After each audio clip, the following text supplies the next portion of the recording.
কথাই বলবো না। তোমাকে বম মারবো না, বম মারার কথা বলি নাই।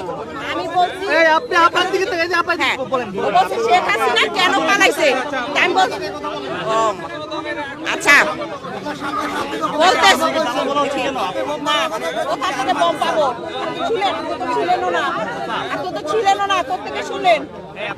আমাকে বলছে হ্যাঁ ওই যে ও বেয়াদব, আমি তো আওয়ামী লীগ জীবনে ভোটও দেই নাই, তো লোক থেকে জানলো তো বেয়াদব। আমি তো স্টুডেন্ট লাইফ থেকে জামাত ইসলাম করি। লজ্জা করে না? কি ব্যাপারে লজ্জা করবে? আমি কি নাইতে আসছি? হ্যাঁ কি ব্যাপারে লজ্জা করবে? হ্যাঁ কি ব্যাপারে লজ্জা করবে? কি ব্যাপারে আমার লজ্জা করাটা উচিত?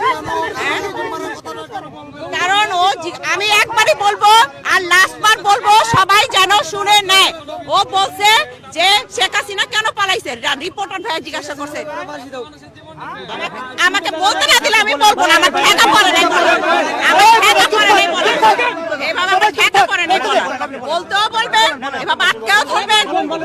আমাকে বাতাসে যেতে দেন, আমার অ্যাজমার সমস্যা আছে। ওখানে যান, 1 মিনিট যান, 1 মিনিট হয়।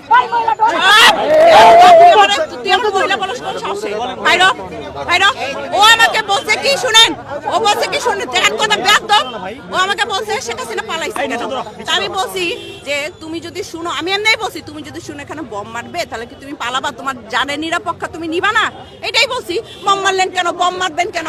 বমটা পাবো কই আর মারবো কেন? কোথায় মারবো? বম মারতে আসছি আমি এখানে এইভাবে বাচ্চা নিয়ে।